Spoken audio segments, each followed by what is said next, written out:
Professor O'Kane here. If you know my channel, you know I've done a few guitar interviews, but I told myself enough is enough.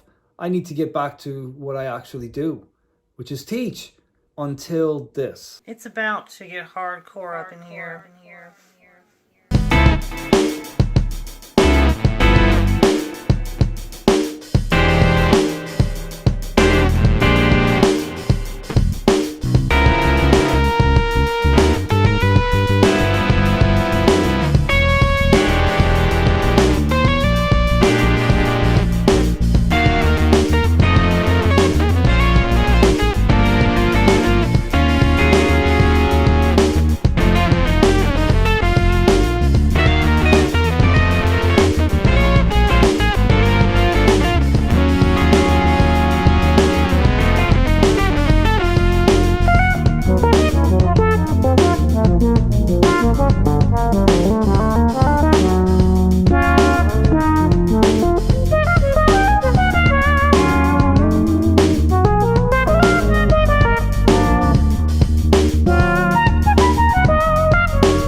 And this.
Tory, that was madness.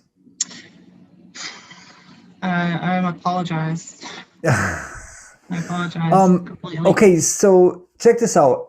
I first heard about you from somebody who was on my live feed when I was on IG, and they said, "Hey, have you heard Tory play?" And I was like, no. Who the fuck is that? Yeah. Well, one thing that I noticed about your playing, and I'm sure pretty much everybody says this, is the name Stanley Jordan comes up. Oh yeah. But you are not doing what Stanley does.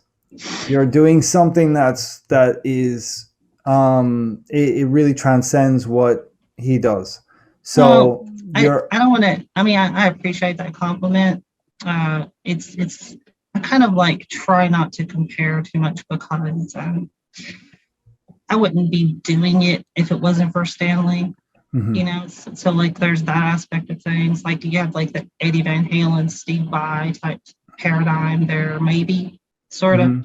Part of it with me is that I noticed that.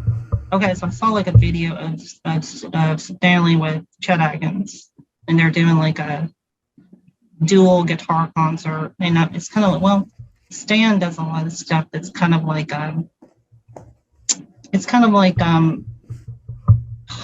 popular music, like, you know, somebody writes a tune that's trying to have broad appeal. Some stuff like that. Mm-hmm.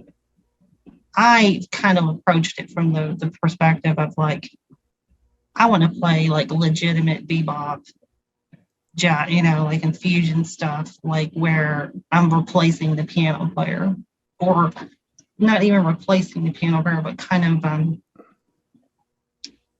a different take on it. You know, does that make sense? Yeah. And that comes from like being such a big fan of people like Chick Corea, you know, and at some point all of these things coalesced into this, you know, this perfect storm of like watching the way he plays like a Rhodes piano, you know, with the electric band. And I'm like going, sonically, what's the difference between that and this?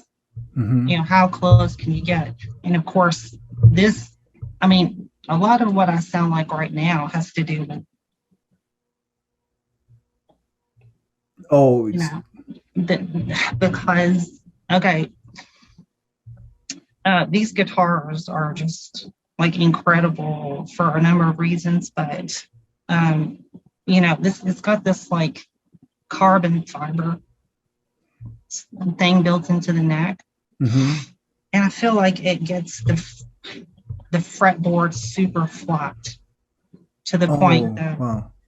because like a long time ago, I had some friends that had like a carbon fiber bass neck. The neck was, Yeah. you know, and I noticed how like spongy the tension was, you know. Mm. And I was like, God, what if you were to do that with a guitar? You know, what would be, you know, the effect of it? And I think it just plays better over the entire fingerboard. Does that make sense? Yeah. Is it? Do you know what radius that is? Is it a 0 radius? It's really flat. It's a lot flatter. I used to play Tory. Mm-hmm. And that's like 9, right? Yeah. Well, see, that's what I mean. Like, this is like a whole thing. I never even touched. I see you have one in the background. I never even touched a Telecaster for ever. I just never even tried one because I thought, well, that's a country guitar. I don't want to mess with that. And I was wrong, because it turns out that they're really good, just straight ahead jazz instruments. Yeah. You know, like you can actually just do all kinds of stuff with it. And I kind of like to actually do another clip, just kind of demonstrating something real quick.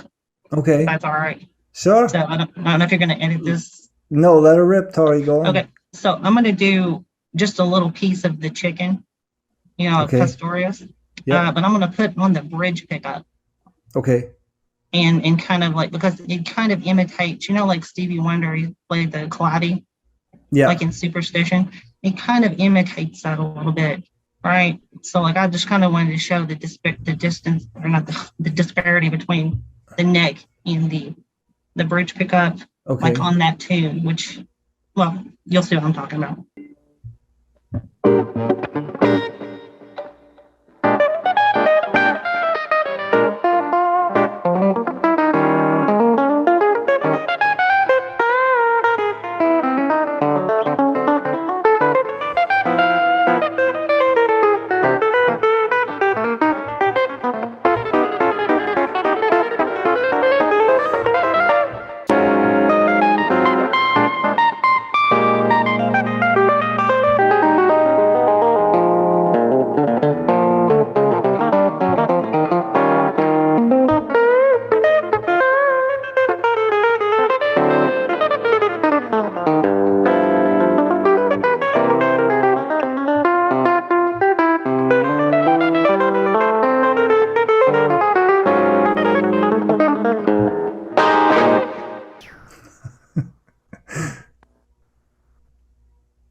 Okay, so you kind of see what I'm talking about. Like, like it has this weird clavy type quality. Yeah. So the thing about a Telly that I noticed is that you can get like smooth jazz kind of pianistic tones out of it, or that real bright clavy type sound. And I used to play 7 string, so this is kind of like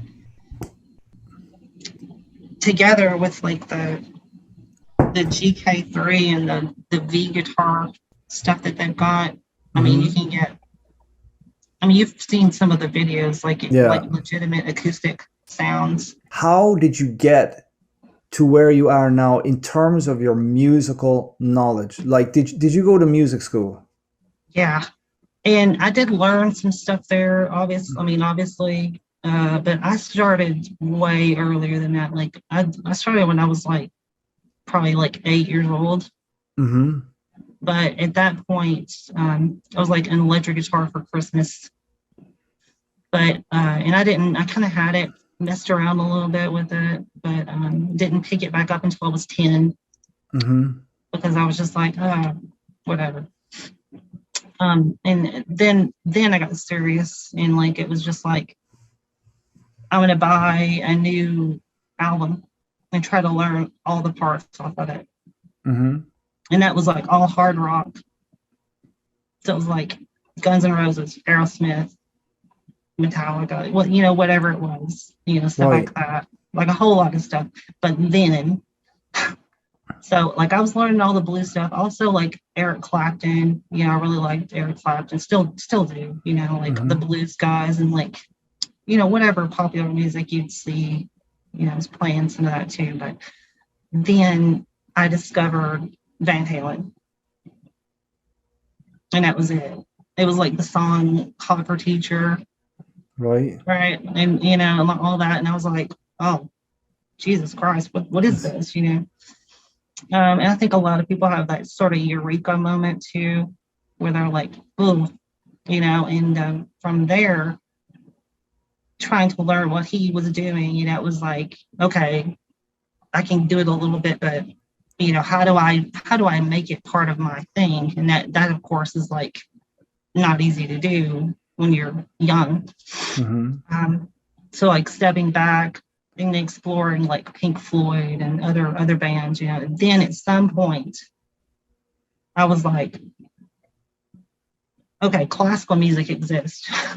Right. I've had a cursory knowledge that it was there, but never really clicked, Then it was like George Gershwin, Rhapsody in Blue, then Zappa, then all of the Russian composers, particularly Rachmaninoff. And then for a while, I was like, I want to play piano. I don't want to play guitar. I don't want to play like blues licks and shredding. Right. I'd rather play piano. And so I tried to play piano for a while, but I was like, I was talking to a piano teacher, and they were like, look, if you want to play, like concert music, you should have started 12 years ago or something like that. Right. And I was like, like let down, So I was like, well, maybe I'll just explore the guitar and see what it can do. Then a substitute teacher at my high school, and I played in the high school jazz band, like was telling me about this person named Stanley Jordan. Strangely enough, their last name was Jordan too. Yeah, no kidding. And like, so I those BMG records you would used to get, that was like, get 50 records for $10 or something like that. Yeah. So I bought a whole bunch, and one of them was Best of Stanley Jordan. And in addition to that, like Michael Hedges, Preston Reed, some of those other crazy players that play unorthodox stuff, which I also like acoustic music, but I'm more of an electric player. But so from there, it was like, oh, Jesus Christ, you can actually do this on guitar, So I was like, well, this is what I'm going to be doing for the next number of decades or whatever, is trying to figure this out. But then, I was studying classical composition very seriously. I mean, like going to the library, getting all of these scores every day and on the weekends in school, like here's this piece by Bartok, here's these Shostakovich symphonies. I was like a nut for the Shostakovich symphonies. And this was in college? Yeah, just right. like you never saw me. I was like watching listening to Stravinsky and like Yeah. doing like and all that stuff, and just really seeing how that worked. And I was like really super into like concert music, and I've written a number of pieces. I had another epiphany moment. I watched the movie Bird. Have you seen it? Clint Eastwood directed Yep. it. After watching that movie, I was like, the mythos of the whole bebop stuff got to me, the kind of way that it did with the blues before. You know what I mean? And I was like, I've got to study those. There's something to it. It's like a different type of virtuosity, to be able to do that. And Were you already playing with two hands on the oh neck like that? yeah, but that was all like, I'm going to play this movie theme. I'm going to play this bits and pieces of these classical pieces. I'm going to Oh, do so they were this. memorized segments. They I'm going to weren't do improvised.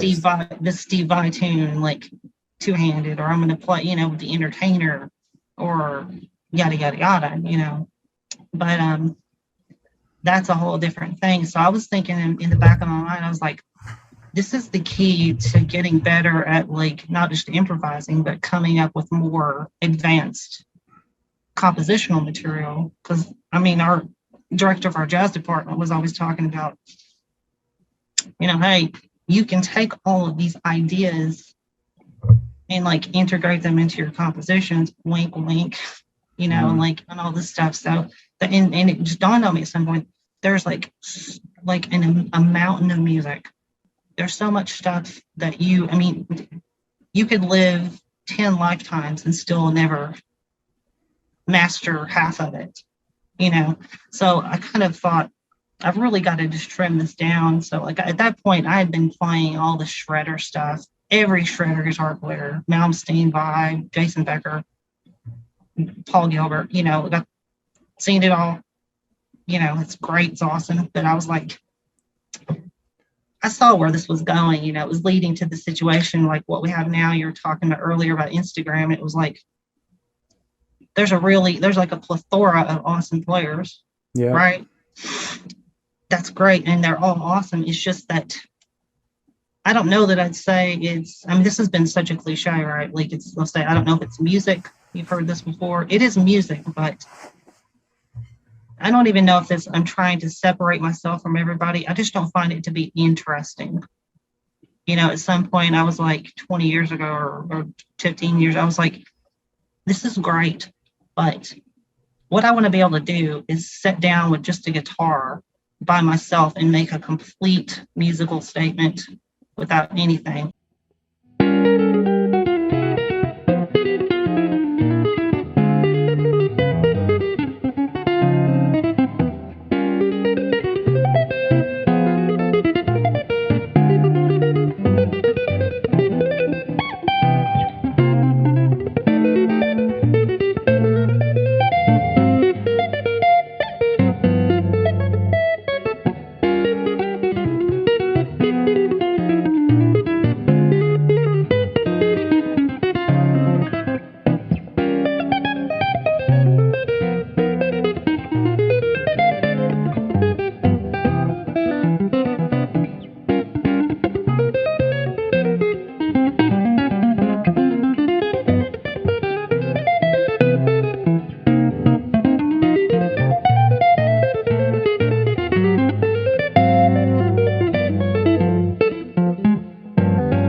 I don't need a backing track.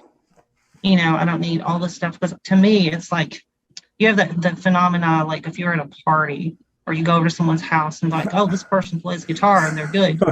I know where you're going with this. Go ahead. And you go to sit down and play, and they're like, well, play me something. And then you're like,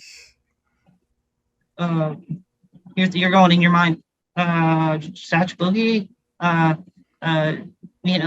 or like whatever the tune is, and like it's like, but you're still just kind of like playing a lead, or here's some chords, or here's a cool arrangement of a fingerstyle thing that I came up with, or here's a riff. I think I said this in my Ben Lacey interview. I said, I have this fear that I'm going to go through TSA with my guitar, and they're going to be like, sir, step over here, what's in that bag? And you're like, oh, my guitar. prove it, play something for us, you know, and not have anything to play. That's what I'm trying to say. Is like it's like the motivation was part of that for me, because it was the realization that, like, if you say that to a pianist or even like a mallet percussionist, they're probably going to whip out some piece and play it, and, you know. So I'm like, I got to rectify that, you know. But along the way, so that, I mean, that kind of led me down this mindset. It was like, well, let's go over the people that have already done this, right? So pianists have already done this. Now, classical pianists are just basically playing what someone else already wrote. So the jazz guys, the fusion guys, they're actually the polyphonic guys that are actually like a living, breathing, creative thing. So let's study them. So who do you go to? Chick Corea, Keith Jarrett, Herbie Hancock, Peterson. I mean, just go down the line. Bud Powell, Kenny Kirkland, Gonzalo Rubalcaba, what's the other Keith guy? Jarrett. Yeah. I mean, there's an infinite number of these pianists that I've studied. McCoy Tyner. But who pointed you? Who pointed you in that? Who pointed you in that direction? Nobody. At that point, it's just kind of like I had this like mindset of continuous improvement. You know, because I realized a long time ago, you know, unless you're like a certifiable genius, like a Mozart, it just takes time to build your technique up, or your realization of things. And, you know, that's kind of what it is. It's like you do a little bit every day. Rome wasn't built in a day, right, as they say. So it's kind of just, for me, that's what it was. I mean, I think even probably like even 15 years ago, I was doing what I do now. It's just that now I've gotten to the point where I'm like, well, I want to play like counterpoint on that standard, or blah, blah, blah, like all these substitutions and weird chords that I didn't know existed. But it's kind of like I went to a certain stage and then pulled back. Because, you know, I used to play like 7-string guitars and all this stuff. But like at some point, I was just like, I wasn't liking the way that it sounded. So like I was like, and plus, you know, you go hang out with somebody or do something, and it's like, all they have is a 6-string guitar. All the tunes, you know, are on a 7-string or extended range instrument, and you can't do anything, you know. And or you go to a guitar shop and like, it's like, well, I'd like to play for you, but I play a 7-string, and or whatever, you know. So like at some point, you know, like, and then somewhat like a few years ago, I went back and started looking at classical guitar. That's why now I play with the fingers and all the, and it's some, you know, that's like a whole other thing, you know. Let me ask you, how did you, when you say you studied this slew of pianists, give me an example of how you would study, let's say, Chick, since you mentioned him a few times. Okay. How did you study him? What did you do? Okay, so there was this album of his, the first one I really got and like was like, oh, wow, you know, and that was the album Expressions. And that's a solo piano record.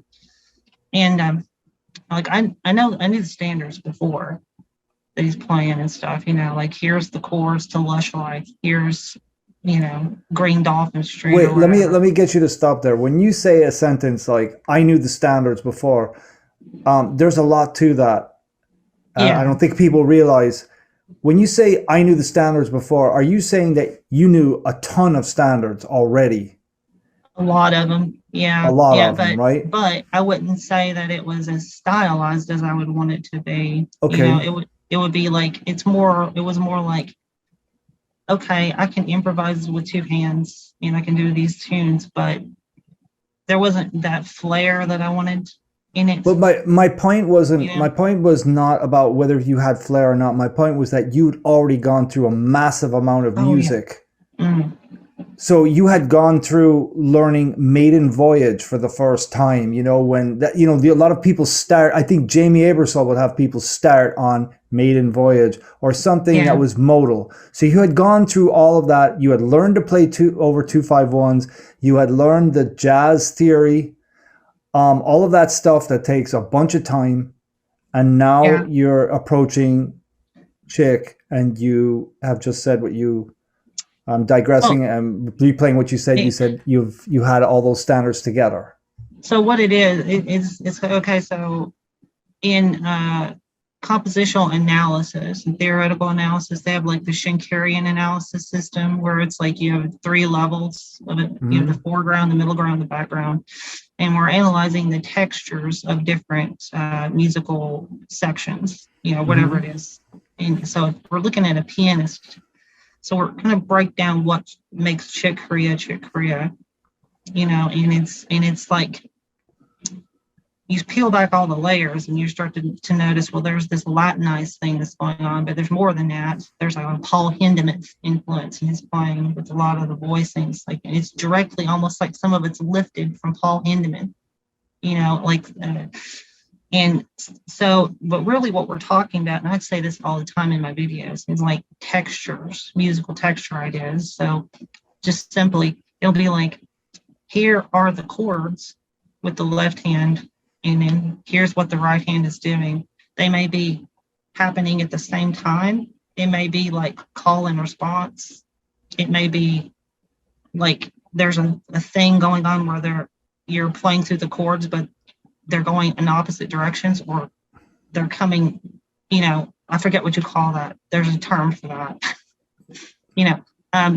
You could be doing these chords here, and then there's the solo in the bass. There's these techniques where you're like Liszt and Chopin, or Beethoven, like where it's like, and even in Bach's music is like that. I mean, the point is that there's a whole lot of these different textural ideas, and then you start to look at what is Chick doing with that standard, right?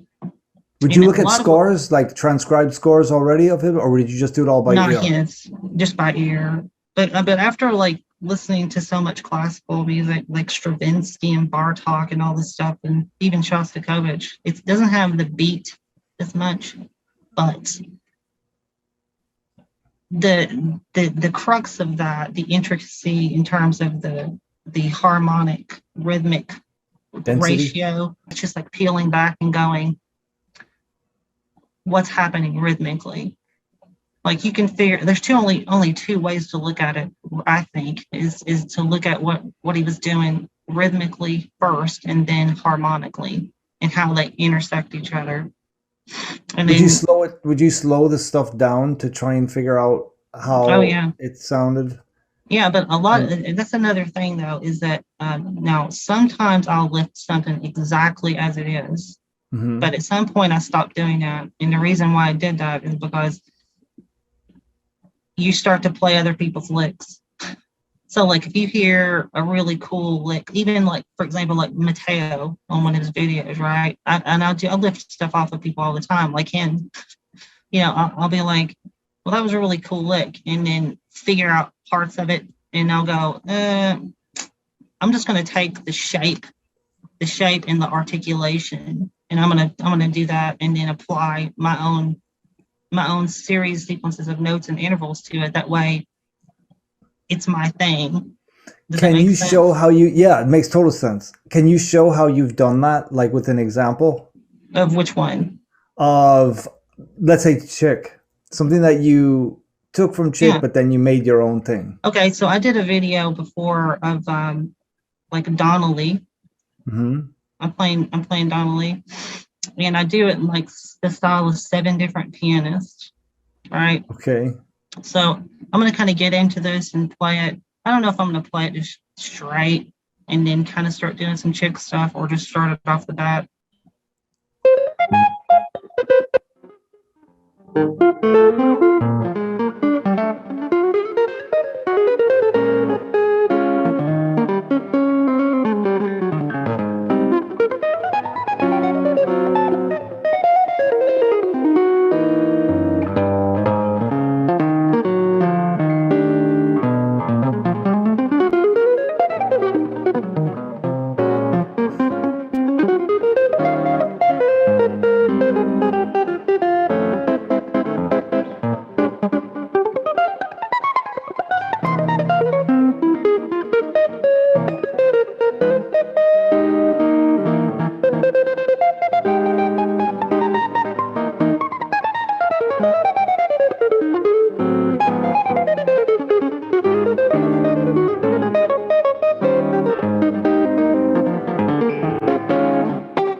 you're very particular in your playing. I mean, somebody might not notice it just in the first.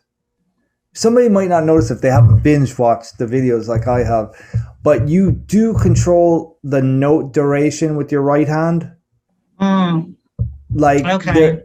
like sometimes you're playing like kind of like short, like kind of the way Chick would play, like kind of percussive and separated, and then other times you're holding the note a little bit longer. I I'm mean, glad you picked up on that. This is something I do is like hammer-ons and pull-offs with the right hand. okay. So doing pull-offs with the right hand, Yeah, I've heard that. I've heard particularly up here real high. how would if you were talking to any like young kid or something like that, or an old guy, whatever, who wants to start playing with two hands on the fretboard, how do they start? Okay. I would be like, I would literally be like this. All of your regular chords.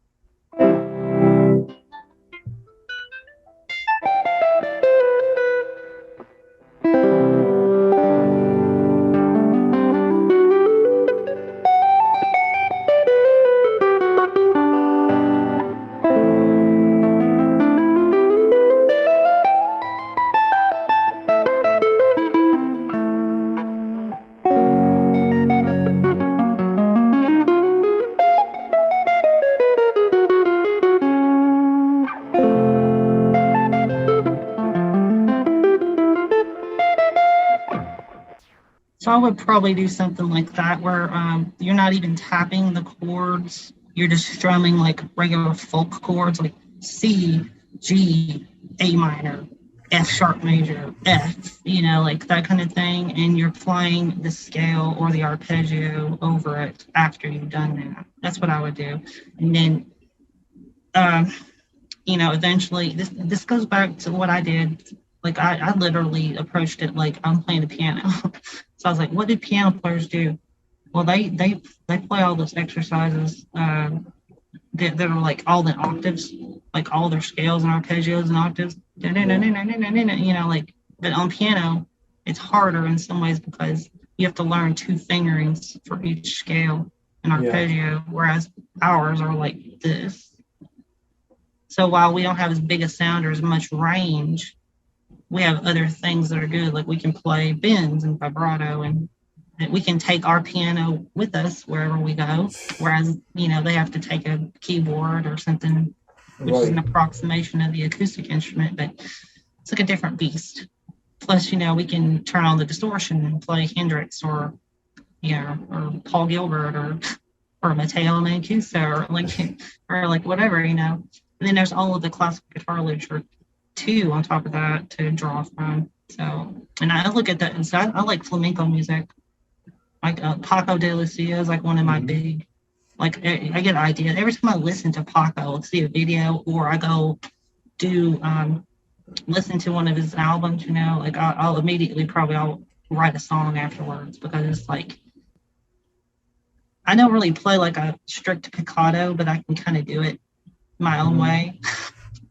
On top of that, so it's like I sort of started blending the finger style techniques with the tapping at some point. That way I could switch between the two because it's not always easy to play a certain thing tapping. Sometimes you have to play it finger style because it's like it's in this zone of the net. And your hands will be like trying to play it. It's easier to just do finger style. So being able to switch between the two, and this is important. So I would probably say if you're going to play tapping style, then you need to play finger style, or at least like start thinking about finger style arrangements. Would you ever make a beginner's course for two-handed tapping? Yeah. And again, I would probably start off with those folk chords. And then would you have like set scale fingering, set scale arpeggios? like using it like an auto harp or like a sustain pedal.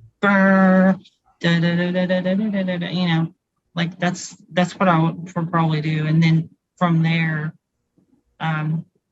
start doing octaves, and then you could even branch out and do like, if you want to do this, you need to know theory. So this is like a whole other can of worms. So like if you, and like doing, for example, 13ths intervals or thirds or whatever, you know, like, or I mean, 15ths, and then 15ths, or I've lost my mind, or anyway, like tenths, right? Like you need to like know that the relative minor of this major scale is this, or is that, you know, like how does that all factor into what scale you're playing here? If you're totally lost on that, what are you going to do? You know, you have nothing.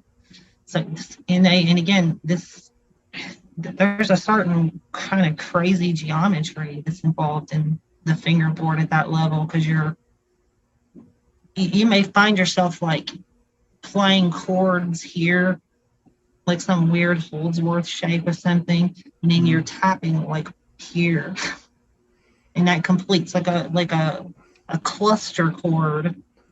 But then you're going from there, and like, oh, here's a line that's going way down in the bass register all the way up there, and you can do that on guitar, like play through your chord. Like you can do it on piano. You can go bing and then play through it, but it's a little weird. But right here, your hands are out of the way, because, you know, it's like, well, your hand's down here, this one's here. There's I mean, you know, like the exercise. Have you seen Paul Gilbert do that thing where he plays like he's playing like the same set of notes in different, like in the same register, but it's on different strings. Yeah. That kind of a thing, you know. Well, but that's one thing that you do that I think that what I think is remarkable, and I saw this in video, especially in your most recent videos. I'm not talking about the most recent 3. I'm talking about many of the recent videos. Is that when you're improvising, you don't repeat yourself. Exactly. Yeah. You don't repeat yourself, and you could go on and on. I'm getting the feeling that like you could go on and on and on, and you don't repeat yourself. I do. I do actually. Yeah. So I used to do this, what I call like a musical meditation, where I go into a room and I would just like, there would be a standard that I wanted to like really woodshed. And I would just sit there and play these chorus after chorus after chorus. But then I get to this zone in my mind where I'm like, how many different ways can I do this? Like, what am I mean, again, you can do textures, but if you're just focusing, let's just say just the right hand, like you're saying, not repeating yourself. There's a guy named, God, what's his name? I can't believe I forget this guy's name. It's a really good jazz guitar player. I'll think of it in a minute. But like he had this idea about phrasing in 5s and 7s. So like you play a 5-note phrase, a 7-note phrase. And so like, because the tendency we all have is to go like, here's the chord, da da da da da da, da da da da da da, or it's just perpetual motion. It's like da da da da da da da da da da da, it never ends. And I do this too, but that idea about not repeating yourself. This guy had this idea of like playing these odd note groupings, and so they fall on different parts of the beat. So like I used to just sit for hours and just like play a standard, and I would go, how not outside, but how like off of the beaten path can I get to where it's like you have notes going across bars, and but that they're floating. They're like floating over the changes. And I think you hit a point in this where you start off with thinking of the chords and the melody line as being one thing in your mind. Like Stanley says, just think of it as one thing. That's great. It works. That's an operating system that you need to have to do this. But there's something on the other side of that that's like, well, what happens when this here, the left hand becomes like so automatic that I'm not even watching it anymore? and the right hand is almost like separated completely. I'm not even paying attention to what's going on over here. It's like a recording that's going on, and that's another way of thinking of it. So like not repeating myself. It's I guess about I shouldn't say. I think of it like geometrically. It's like Steve Vai or somebody wrote, like in this interview I read, it was like I forget who it was. It was like if you find yourself playing the same stuff over and over again, put your fingers on a different part of the fretboard. But Right? you're not a lick based player. No. Yeah, It doesn't sound like it. and I'm not. And again, that's the thing. That's the thing that's pretty weird, I guess, to a lot of people. And I see a lot of really awesome players that play just like that. They're like, here's all the sweep picking things that I know for this tune, and they play it perfect every time, And it's like I'm like, wow, that's a really awesome like metal guitar thing that they're doing there. But I just don't. I don't know. It just never really appealed. Like I did that for a while. It's like, well, here's the solo I'm going to play for this tune or that tune or whatever. But I think once you get to the point where you're writing and you're thinking more compositionally, and also like Keith Jarrett did all those improvised concerts, like that was kind of a thing where I was like, oh yeah, you could do that, but let's scale it back a little bit, and I was going to say this earlier, but the thing about standards and playing jazz is like the electric guitar doesn't really have its own literature. It doesn't have like the classical guitar literature per se. And if you're going to do something that closely approximates its place within that paradigm, which is kind of I'm not trying to denigrate rock music or anything like that. I'm just saying, like in terms of a solo instrument, playing classical music exclusively on electric guitar at some point is just kind of silly. I don't mean silly. It's just kind of like a little gauche. Do you know what I mean? Whereas if you're playing like all these jazz tunes, it's almost like those tunes were written for the electric guitar. It sound right. Does that make sense? Yeah. Like they sound more accurate as a solo piece than like say we're just going to play all Bach or Mozart, all the time. That's kind of and again, there'll be somebody that comes along that does it and proves me wrong or something. But you know what I'm trying to say here. You got all those guys like Joe Pass, and all the great jazz guitar players, Wes Montgomery, and all this stuff, and it's like that's kind of its own. That's the classical music of the electric guitar. Would you kind of agree with me on that? It's kind of, it's kind of like this. It kind of is, and they say it's like jazz is like black classical music. Is like what I've seen people write, and I guess it kind of is, but it goes even beyond that to certain. Because I feel like a really good jazz musician can take any piece and turn it into a jazz head. Does that make sense? Yeah. Like you could take. I was doing this a long time ago. I was saving up the recording still of like trio versions of everything. So I did like John Carpenter's The Thing. Like the Ennio Morricone that wrote the like I took that and turned it into a head, and then I would improvise like it was a trio format, like Bill Evans would do it, but not. They would never play that. But like so, my way of looking at it was like, well, anything could be a jazz head if you're clever enough to figure out how to integrate it. And so it became like an obsession of like, well, how far out can I go with this? So you could literally do like probably play Bartok or Shostakovich. And I did a Prokofiev tune like that.